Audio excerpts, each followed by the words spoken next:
conversations. Okay, It should be good. Let's do it. Let's do it. All right, huddle break. Welcome back to the 2017 annual Hempfest. I almost said your festival right there. This might as well be a little bit of an offshoot of my organization's event, the original festival. Plug it over. Okay, this is an exciting panel. I love this panel. These people are all my friends, and they know a lot about the subject and different parts of it.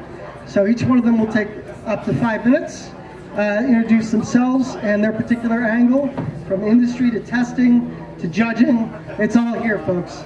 And I'm going to get out of the way and let them start talking. So Reverend Jeff, let's start you off. All right, so I'm Jeff, Cannabis Reverend, and I do extraction. I'm the head of extraction at Puffin Farm, which is a 502 company, and we specialize in raw CO2 extraction, which is a particularly high terpene extract. So a lot of the extracts that we're dealing with are in between 10 and 26% terpene content, which is quite a bit for a flower extract. But what are terpenes? I would say, they are really what makes a cannabis strain the cannabis strain. You have THC and you have CBD and you have these other minor cannabinoids that are in there, and they all have a bit of the makeup, and there's definitely big things from CBD to THC. You have a wide difference of what your high is going to be. But really, it all comes down to the terpenes. If you've got certain terpenes, you're going to have a much more down effect, a much more sedated effect. And other terpenes are going to bring on more of a racy high. So really, that's what they are. And so for me, doing extraction, it's really, really important to have these high concentrations of terpenes, because they are the essence of what the high is. And so that's kind of what I've shot for. But yeah. All right, thanks, Reverend Jeff. All right, giving us a little, what are terpenes and what are they in the extraction process? We'll probably hear more about that later. Next up, Ben Cassiday of True Terpenes. So my name is Ben Cassiday, and like Dominic said, True Terpenes is the company. We're out of Portland, Oregon. We've been extracting and selling isolated terpenes, which basically I guess I'll get into what it is in a moment, but isolated terpenes and customized blends for just going on 2 years now commercially online, and then a little bit further behind that, doing behind the scenes product development with some other brands.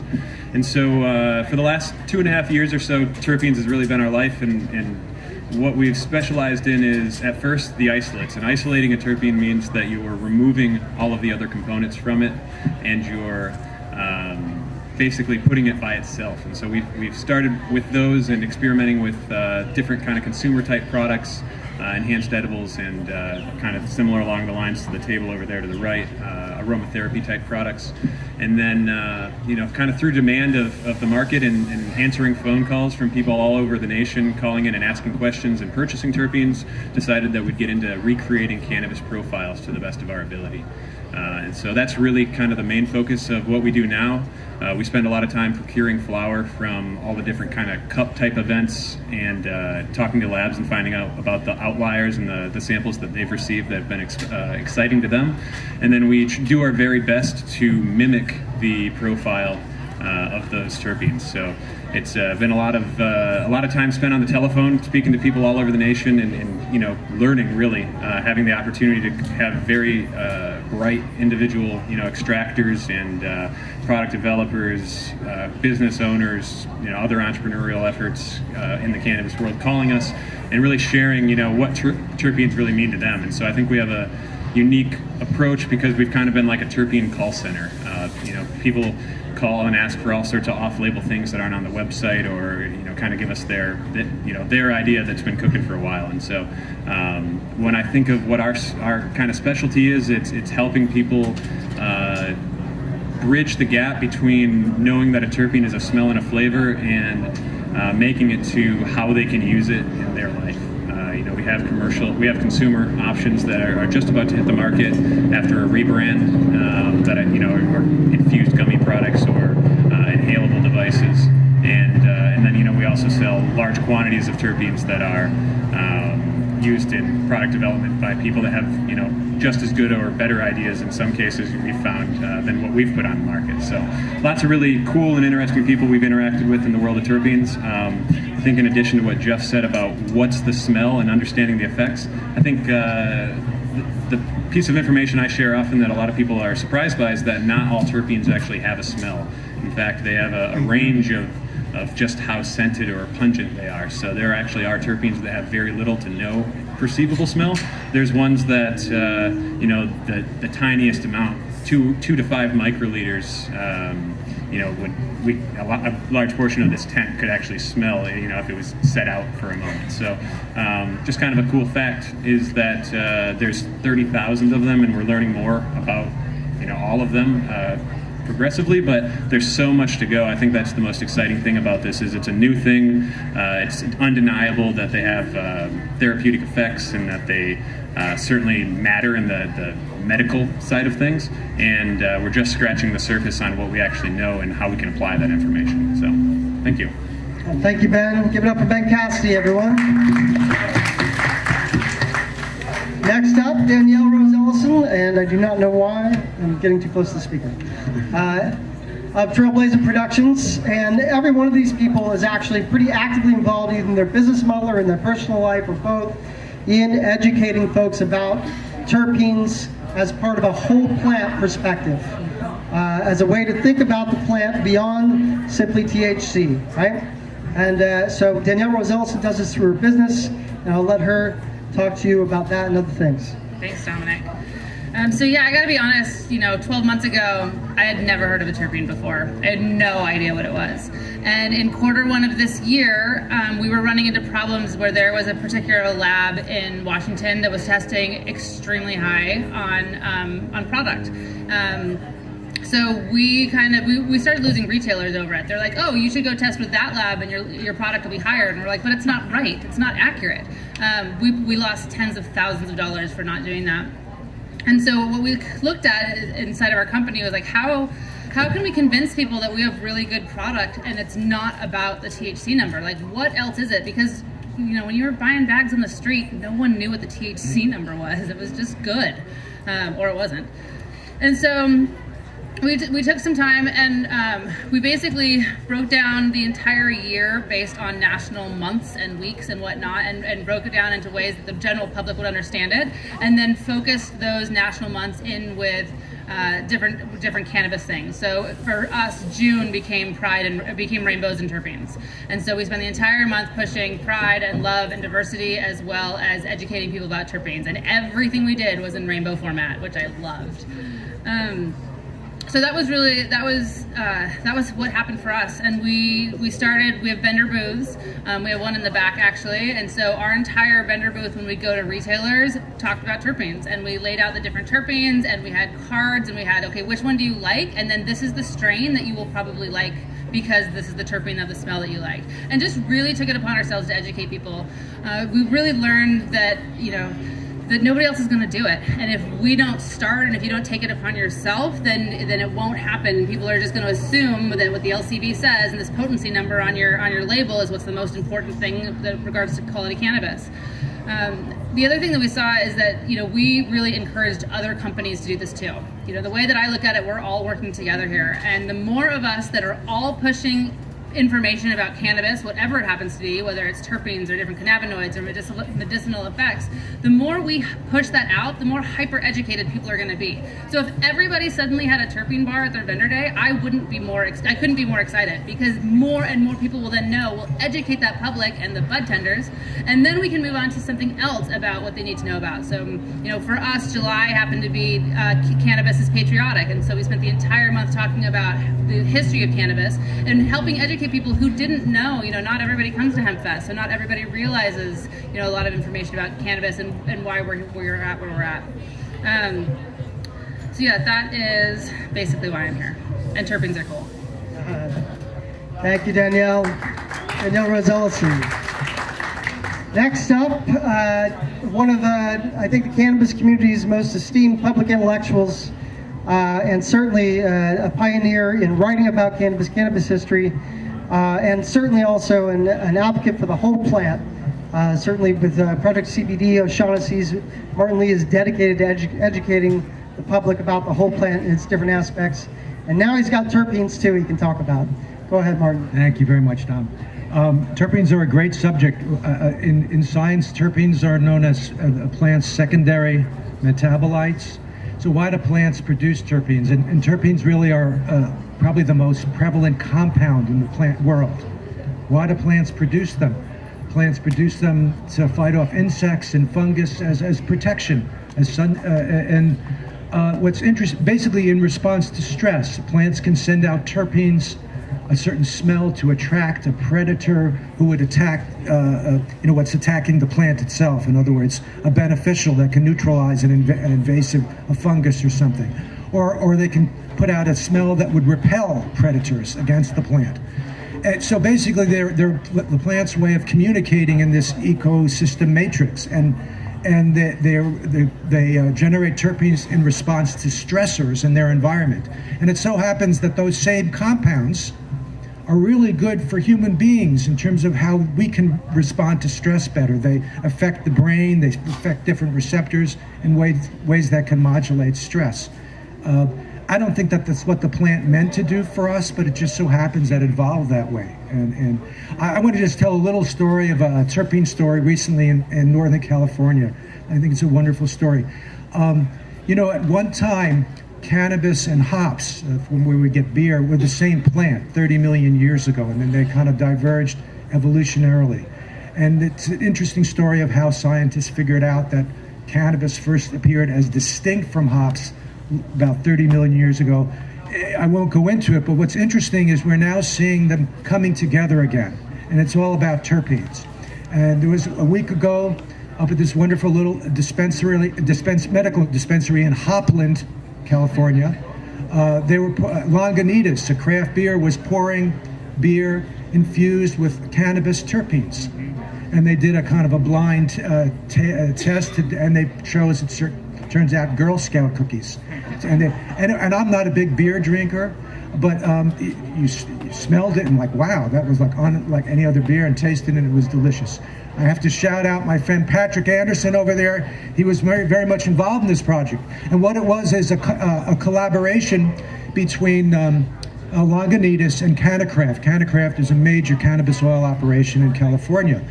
But it went another way. You had not only cannabis terpenes infused in beer, they extracted the oil from the hops plant, put it in a vape cartridge, and infused it with THC and CBD. So you were vaping hops and drinking cannabis-infused beer.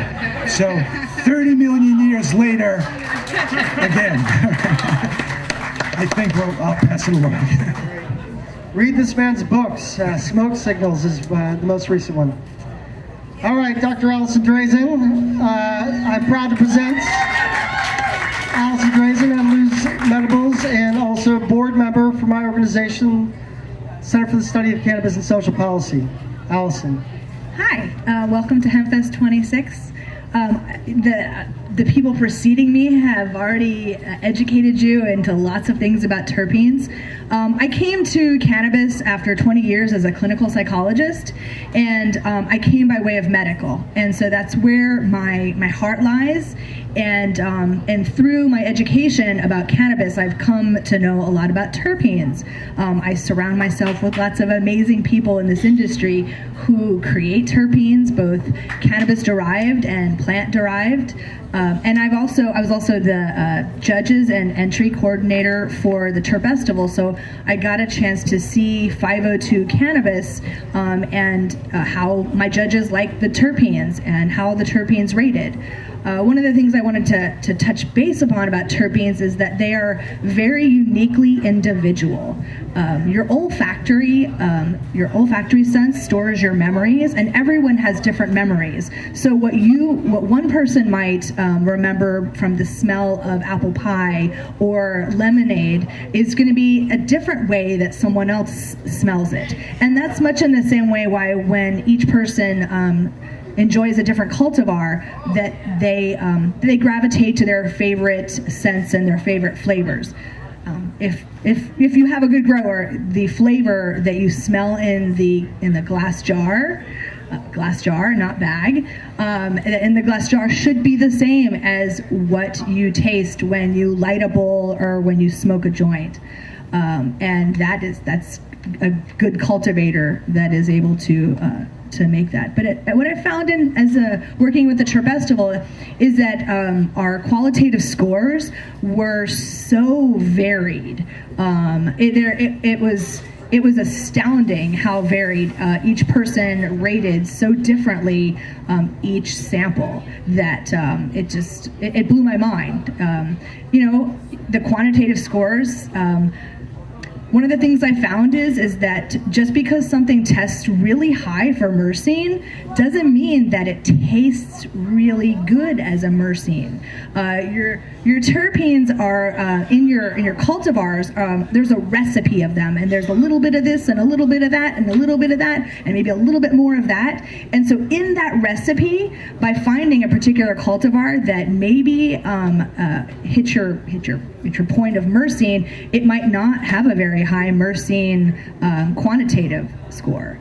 And it's really what I would say is go for what you like, go for what tastes delicious to you, and talk to your bud tenders about asking for those flavors. That's the other thing is that I found that bud tenders, no offense bud tenders, but that you really need to learn about terpenes. And I make it my business when I go to different dispensaries and when I consult for dispensaries is that I work to educate those bud tenders that it's not just about the highest THC.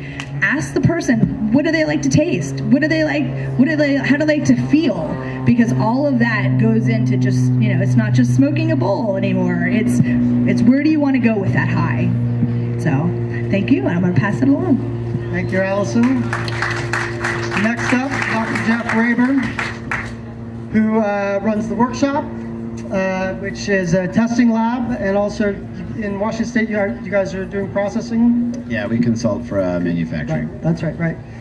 One of the things I want to say about the workshop, besides the fact that they were our first lab sponsor for our first festival, which it was amazing that they enabled us to raise funds, is that Dr. Michelle Sexton, my co-founder with CASP, really doesn't have a lot of great things to say about labs in general and anybody else's labs, but actually Jeff Raber is the one that she has held up as a gold standard all along. So what he says about testing, Michelle maybe goes a little overboard sometimes, but really honestly, if she says he's right on, he is right on, guarantee it.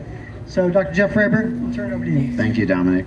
She wasn't going overboard in that. I'll be okay with it. Yeah, we opened our doors as a testing laboratory in California in 2010, and it didn't take us very long to see that all the cannabinoid profiles were virtually the same. And it made you start to wonder what else was different about cannabis and different cultivars of cannabis. So what brings us to cannabis is the whole plant profile. And what we started to look at in 2011 was the terpene profiles. And what we saw there was an immense amount of diversity, tremendous interest, and a lot of different physiological activity that is driven by terpenes. So if I have the same cannabinoid profile across multiple strains, but they're giving me wildly different physiological effects and they taste very different, it's most likely because of something else, and that turns out to be the terpenes that are present. So we embarked on doing that, and at that time, everyone's like, what's a terpene? Not many people knew exactly what that word meant. Gave away the testing for free just to try and educate everybody about the importance of those. And today, we're now testing for almost 100 different terpenes. There are about 145 of them known to be native to cannabis. And there are more than 20,000 of them in the world. They're as vast as Taxol, which is a cancer agent, all the way down to what we know in cannabis as simple as myrcene. They're all repeating isoprene units, very small carbon building blocks that plants use to communicate with the world. And to echo Martin's words, I'd highly recommend a documentary called What Plants Talk About. And actually they use terpenes to go ahead and talk to the rest of the world. So in a sense, we're like molecular translators trying to communicate with the plants as they communicate with us. And we're trying to figure out which types of cultivars and chemotypes are best for which patients used in which fashion. So we've been able to take analytical data and utilize that to formulate standardized and consistent products that can drive physiological responses in a consistent way for certain patients. It's really difficult to say which combinations are good for which patient types. It is a very individualized perspective. That's part of the beautiful parts of cannabis, but also the difficult part. If the regulator wants you to test every single product that goes out there, it could get to be expensive. So there might be other ways to approach that within regulated systems. But our goal as a laboratory and product manufacturer is to really make sure that the products are standardized, they are consistent, and we can educate people about them. And to that end, we have a olfactory training kit that we're using to try and help bud tenders learn a lot more about the components in the plant, provide that information so that they can understand it and translate that onto the consumers and the patients. Ideally, we'll move to a simplified system of chemotype designation to say patients of this type could benefit from a chemotype like this or like that one when consumed in this fashion. But we are still only scratching the surface of the complexity of cannabis. And it is exceptionally diverse and therefore going to be very complicated and take a community-based effort to really understand very, very well. But it's an exciting time. We're glad to be able to help contribute to that body of knowledge.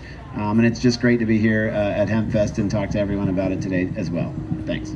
Thank you, Jeff. Jeff Raber, everyone.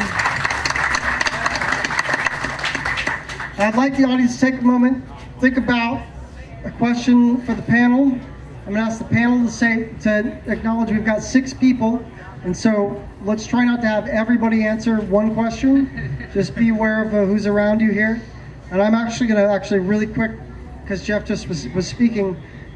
Jeff, why might it be problematic to attempt to replicate a profile, a cannabis profile, a terpene profile? Why wouldn't something that's super high in myrcene necessarily smell like myrcene? Might be a better way to ask it. Let me just because it's not only myrcene. So there are many components in these compositions, and while one individual terpene might smell in one way, when you put many of them together, it has its own smell. So multiple interactions with your olfactory receptors trigger different things in the brain that say this smells like that, but it's not like the individual one. You can start to pick out some of the individual ones that are more prevalent and a little bit, I'd say, more pronounced than some. And as Ben mentioned, some of them have absolutely no smell at all, but they may have a very important physiological impact. So you might not notice it with your nose, but it could be very important to your body in other ways. But when you take them individually and smell them or taste them, they have their own, and it is concentration dependent as well. So how much am I smelling, how much am I tasting, and that is reflected in the ratios of the plant or the compositions of the products that you have. So how much also impacts how you would taste or smell that as well. Ben, do you want to weigh in really quick on the question as well? Inspired by you, not meant to, yeah. No, I think Jeff just reiterated the point that, I think I guess what you could say is when you cook, you take a lot of different ingredients and you mix them together, and when you started, maybe the first thing that you smell when you cut up an onion is an onion, but when you add an onion to a chili or something like that, you smell the whole complex profile. So, nail on the head down there. We have great educators up here. This is awesome. Okay, taking questions. Hands up. I'll go up here in the front. Hey, so with your guys' work on terpenes from not only cannabis but from other plants, have you guys found any difference in, say, myrcene or limonene from cannabis or other plants, maybe different isomers? Is there a difference in the amount of isomers or anything of that nature? Molecule of the right purity. So I can get limonene from the orange juice industry, or I can get orange peels. It's a large percentage of the essential oil of oranges, or I could get it from here, and if it's 99% pure, it's still both limonene. So, and of course at the right isomeric ratios and chirality as well. Anybody else want to tackle that one? I'm pretty direct. Good. Dr. Behrman? Yeah, I'm wondering if you are aware of any basic science studies that are going on for the medical use of terpenes, and also if anybody has any suggestions on how to do some clinical studies, I'm all ears. And one last thing, I want to give a shout out to Jeff Rader, a presentation he made 2 years ago, talking about the fact that there's a lot of similarity regardless of what the strain name is. And cultivar, I realize, is the appropriate name. And I don't know if you want to comment on that, but I've carried that talk around with me for a long time. I thought it was very good. Sure. Thank you, by the way. And we did publish some of that work where we used chemotypic profiles to identify that the name doesn't always match to the chemicals present in the product. So it also goes so far as to say that not all indicas are the same chemicals, nor sativa, nor hybrids. So designating your plant product or other derivative product as an indica, sativa, or hybrid is more along the lines of the morphology of the plant and not the chemical composition nor the physiological response that you'll elicit from that composition. So it's an important awakening and an understanding for all of us to realize we probably need to talk about the products a little differently, understand them differently, and I would like to see terpenes be introduced into the clinic via, studies with cannabinoids. I haven't seen next to any that I'm aware of. It's predominantly been cannabinoids or maybe with one terpene, but not really a lot of whole plant compositions. I believe the latest work is starting in Israel, that some are starting to do some of the fundamental laboratory work, but not entering the clinic just yet. So, without being able to discuss too much of the specifics, I do know that Dr. Rousseau has just begun a project doing human testing with clinical trials with 3 of the more common terpenes that you would derive from cannabis in isolation. I'm sure you could reach out to him and he'd be able to give you as much information as they're publicly sharing right now. So that'd be a good place to start. Really quickly, just scan PubMed for preclinical research on terpenes, and there's lots of stuff. And where the research is happening in an interesting way, overlaps, is research into spices. Spices are imbued with terpenes, some of which are also in cannabis, the same terpenes. And one country that's really doing amazing work in this area is Iran, looking at the endocannabinoid system and how it mediates the effects of spices. So our enemy of the moment is actually contributing some great science in this area. I would just caution looking at studies that have single molecule studies. So terpinolene is known to be sedative, yet it's often found in what we would typically consider a sativa-like or energetic effect. So by itself, it might have one response that the rat or rabbit takes on in the lab, but together with many other terpenes and cannabinoids, it's a very different physiological response that may be elicited from that. So you can't extrapolate too far from what basic science has done with only one terpene. It's really a whole cannabis compositions that we need to start to understand better. Also, can't extrapolate from one cannabinoid either. Correct. So from animals to humans too, so easy. I would also like to throw out there that as we move forward, there will be no such thing as sativa or indica. I hear that, it's interesting to me that people, when I go to the dispensaries, they're all like sativa, indica. And it's like, when we talk to them about terpenes, they're like, well, we just got our customers to understand what sativa and indica is. And now you're telling us there's no sativa and indica? And I'm like, yeah, sorry. But I mean, it's going to be about education and teaching people to go for the effect rather than the term sativa or indica. Yeah, those terms are about morphology, as I think Dr. Raber said before. I think about folklore more than even morphology. Even morphologically, you can't even distinguish between them in a lot of ways. Narrow leaf, broadleaf. Chinese hemp is broadleaf. That's like an indica, or what we say is an indica. Yeah, photo period. That's pretty definitive. Either way, you're in the realm of talking about really the cultivar, or the plant that is grown, as opposed to the chemovar. Sativa indica doesn't really tell you anything about the chemotype of the plant. I want to make sure we've got 2 more questions over here at the very least. I just wanted 2 seconds. Yep. Dr. Behrman, the other place that you can look is the cosmetic industry. Has a pretty long history of using terpenes as additives in all sorts of products, specifically for fragrance, but there's certainly some work out there that shows that the rate that they're effective at topical application as carriers, or at least how they've been used for fragrance as a benchmark to look at what might be safe to expose to skin. Get closer to your mic, Ben. The cosmetic industry has been using terpenes for quite some time as both fragrance and then kind of the aromatherapy values. So that's another place to look, because they obviously have benchmarks that are set for exposure to skin, basically. So you could get a baseline as to where to start if you were looking for product formulations, 3% by volume or something like that. Don't quote that. And you can have personal conversations later as well to get more details. Here is Sean today with the next question.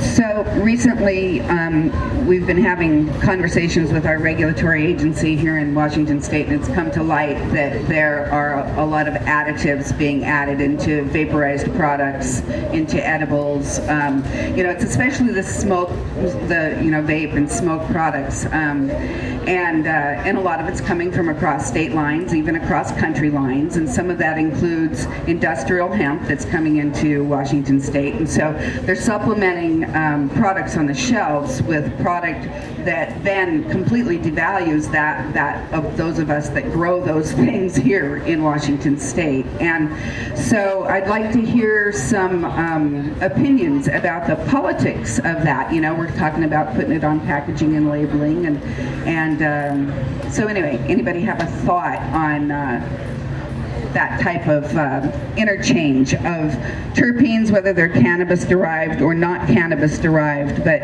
used as additives in the 502 regulatory environment? Yeah, I'd love to talk about this. So, Jeff, behind the speaker. So I really feel like, first off, Washington State allows for additives. So, if they're terpenes from other plants and they're not cannabis, or even if they are cannabis, you definitely can add those into the products in 502. And I think that there's going to be a huge segment of the population that really wants to have a product that is, produced in such a manner where there's terpenes that kind of give them the exact flavor that they want. Me personally, I want the exact flavor from the cannabis strain that I have, and at the moment I think that analytical science has gotten us very close in our ability to identify all of the compounds, and then recreating these mixtures. We've gotten pretty close, and a lot of the strains are really, really good that people are mimicking on the market. But for me, I truly believe that it's that direct derived from the plant that's going to give you the high of the plant. If you derive it from another plant, I feel that it's 99%, and that 1% that's there has a feel of the other plant. You were talking about how even just a minute amount of certain terpenes will contribute an amazing smell to the whole tent. You can have just a tiny bit. So if you have these pure terpenes, they're definitely bringing the mother plant, the plant that it was extracted from, that the essence of that plant is coming along. So if it's linalool you're getting from lavender or whatever your source is, you're going to have that come. But I would say that you look towards the tobacco market, right? And we're moving a lot away from smoked tobacco, right? And we're moving into this vaporized tobacco world. And really what people want is the flavor that vibes with them the most. If it's cotton candy, it's cotton candy. If it's whatever it is whatever it is. For me, that's not going to be my segment of the population, but I think that there's going to be a huge demand for this in the future. And we've got to really look at the safety of certain terpenes being inhaled. There's got to be a lot more study. So for me, I'm more of a purist. I like to have that cannabis-derived terpene because I know that it's something that was meant to be inhaled, or at least the cannabis plant produced it. So I'm going to take it. Okay, so Jeff, I'm going to kind of a little bit disagree with you because a terpene is a terpene. Sure. However, if you're using it medicinally or as in your own personal,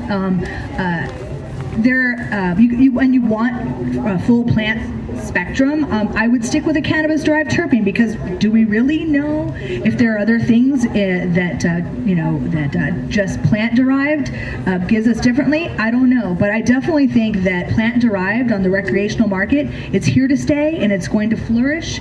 And if you're using it recreationally, I say go for it. Yeah, definitely. I don't have any So Martin problems with people respond doing actually. that. Let's see if we can get on that. I also want to respond to your question directly because it's an important one. Project CBD has published a number of exposés on We get to the exposition, right? Stop it. It's them again. And focusing on additives in vape oil and concentrates in general, particularly focusing on propylene glycol and ethylene glycol. Unfortunately, in we call dispensaries in California, what your 502 outlets, there's a lot of that crap in your products here. But the other thing you mentioned, flavoring. You think of terpene and flavoring agents. The flavoring agents added to vape oil cartridges are another really serious issue health-wise. They've never really been safety tested for heating and inhaling. They've only been safety profiled for ingesting. And these compounds can change when they're heated and inhaled. And some of them are very dangerous. The cream-flavored stuff, cinnamon-flavored vape, you don't ever want to use that stuff. And we don't know about these other strawberry, cherry, super duper sugary, crappy stuff they put in there because apparently their product is not interesting enough without it. So yes, there's a lot of crap on the market, but there's some good stuff too. And it's something we need to be very vigilant about. But the terpenes, the last point I want to make, they're like trickster compounds. Only in very small doses medicinally are terpenes appropriate. But the other thing we're finding in California, it appears that the plant produces something like its own pesticides, certain that, whether you call them terpene-like, it's a chrysanthemum plant-produced pyrethrins. They're again, something the plant produces as its own defense mechanism. People make pesticides out of it. And it seems that the cannabis plant is capable of actually doing something that looks like that pesticide when measured.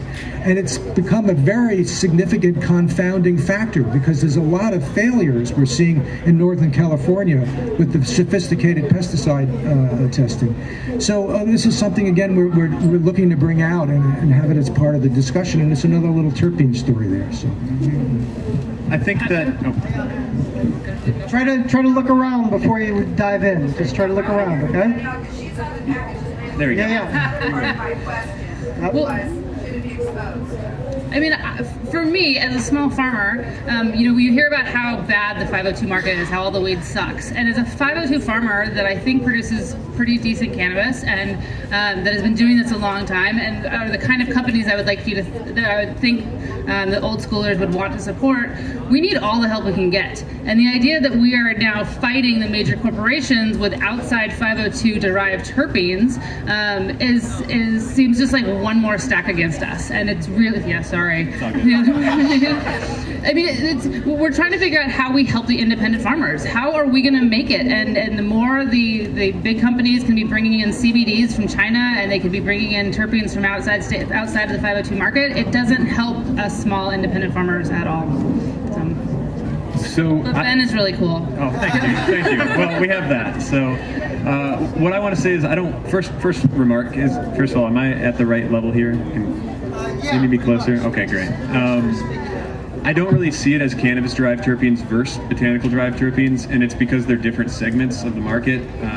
People are not taking the beautiful solventless stuff that Jeff creates and putting it into a vape pen in most cases, and if you are, it's kind of like trying to force a square peg in a round hole. It's just not the right extraction to put into that, and then that leads you to using things like propylene glycol, propylene epiglycol, MCT. So as a company, our stance has always been, there's unknown terpenes in there. The analytical chemistry that we have access to in this industry doesn't define all of the terpenes that are in every strain, so we can't recreate them. What we really focus on is, in a world where there's the 3 dilutants that I just listed that need to be added to a vape pen to make it viscous enough to flow, those were the previous 3 options. Well, what we offer is a terpene-based option. It's another option. But whereas I see PG, PEG, and MCT diluting the overall value of a certain product, to say adding terpenes to something immediately makes it better is not, it's not 1 + 1 always equals a greater product. You can't put 50% terpenes in there and have an awesome product. But in comparison to using any of those 3 dilutants that I just said, I'd much rather use terpenes myself. And so I see it really as a diluting agent, not something that competes with quality flower or quality extracts. It's a distillate. Right, but my question is about interstate commerce of them, and you're a terpene company. Yeah. You do that, and you're in Oregon, and Yep. you probably have your products here in the 502. Absolutely. terpenes are not in the under the Controlled Substances Act, so they're everywhere. So it's legal to ship them anywhere. But it's not. I don't believe it is, and I'd love to have a further conversation about it. But I don't think that it's a threat against the in-state terpenes that you're producing in your cannabis flowers. I think it's a threat to the propylene ethyl glycol and MCT manufacturers more than it is the because it's an herbal diluent. It doesn't taste like weed. It's not. I mean, terpenes from cannabis might not be the same as what you see in the plant either. So extraction methodologies can change them as well. To get back to what you see in the plant, you might need to put that exact same profile in a distillate or a tincture. So just because they were derived from cannabis doesn't mean they retain all of what cannabis provided. So there's a balance between all of that. But watching, are they generally recognized as safe? Which types of terpenes are used? Are they the right ones at the right amounts? That's hugely important and should be on a label. So I absolutely agree with that. Thank you, Doctor. We have one more question. Time for one more question. I think you're right on everything I'm thinking about here about quality of terpenes. My primary question is, why can I go into a store, 502 store today, and buy a distillate that's terpene infused and it's called blueberry? And I buy I take it back to the bud tender and say, I don't like it tasty. He says it's poor quality terpenes. So my question is, quality of terpenes, how do they play into the factor? Because I went back, he gave me another product, blueberry. I loved it. It was awesome. Great terpenes. So I didn't know the difference between quality of terpenes. You somewhat addressed it with the cosmetic industry and so on, but I wanted to expand on that. Terpenes are supposed to be bitter, a lot of them. So the quality, its bitterness might be an indication of and it's a good quality thing. It depends how you look at it. I anticipated that last question inspiring another round of responses. Any other Can you reiterate it? If someone knows what the blueberry strain is, I'd love to know. Well, okay, So let me I think actually... that's part of the problem. I'll call He's it talking blueberry, about- I'll call it another blueberry. There's 5 blueberries, but what's the chemotypic profile that raw goes with material, that? the terpenes themselves, whether they're from plant-derived or cannabis-derived, is there variation in the quality, I think, of the product itself? The terpenes as they're extracted, is there sort of a good blueberry batch and a not so great blueberry batch? We were just saying he doesn't do blueberry strains because you can't get that fruitiness. And I think that there's probably a lot of strains that you can't really replicate. Well, as soon as you apply heat to some of these terpenes, they have such a great, or I don't know the exact term, they're volatile. So they evaporate and they degrade and they oxidize, and so that's why fresh fruit tastes better than something that's been preserved or manufactured in some way. There's some sort of you can't capture the entire essence, and just like Jeff started with, and then I kind of reiterated on there. He's testing for close to 100 terpenes. Well, if he produces a blend and I produce a blend and his has 100 in it and mine has 30, his is going to taste much closer to the plant. And if when we were both cooking our batches of terpenes, I burnt mine and he didn't, so there's definitely variance in the manufacturing process, and there's just like there's variance in the curing and handling process after you take down a plant, and why you have you can have beautiful flower that smells awesome, or you can have beautiful flower that's devoid of all scent. So, in California, at least with looking at what's happening kind of cutting edge on the clinical side, on grassroots, the terpenes are very, very key, and certain doctors, only a handful, are getting very specific in what they'll suggest. You can't say prescribed, recommend, right? Where they might say, where it used to be they could say an oil with such and such amount of CBD and such amount of THC, and that was something to play with. Now they could also say, but yeah, THCA, a really small amount, hopefully with some linalool in there. That seems to work for seizures, whereas something with limonene might have a different effect. Now, we're only talking about one at a time, but really it was a matter of an extract from a whole plant, a THC trim, non-decarboxylated, so it stayed as a THCA, the raw version, non-selective version of THC, which is very, very effective medicinally for many things in small amounts. But sometimes it's only effective if there were certain terpenes present and not effective in other terpene constellations. So doctors are beginning to learn, oh yeah, gee, linalool, anti-seizure, if we can get that for some of the, whatever these kids are getting, if that could be part of it too. So I think we're on the cusp of seeing kind of a crafted medicines in a way, and I don't have a big philosophical opposition to the idea, if you have an oil concentrate, of adding a touch of something if you know it's good for a certain person or certain condition. And to me, it doesn't really matter if the linalool comes from lavender or from cannabis. I'd like it to be from a plant, but you can also get the exact same thing. It's all over the market, commercial market. You get any terpene you want. They're all legal, as has been pointed out. But I'd kind of prefer from the plant directly, fresher, etc. All right, folks, we are out of time. I want to ask one just direct question. Is there a percentage of terpenes, total terpenes, that is on a package that causes you to think twice about the safety of consuming it? So if you have like a distillate that's like 15% terpenes, is it okay to dab the 15% terpene product? What if it's 20? Like, can you dab terpenes? I'll take that one, I guess. Don't all jump to the mic at once. Tell us about your dabbing experience, Jeff. You certainly can inhale them via vaporization, but how much you want to do so is very, important, because too much is going to burn your lips and your throat, and that's going to be irritating.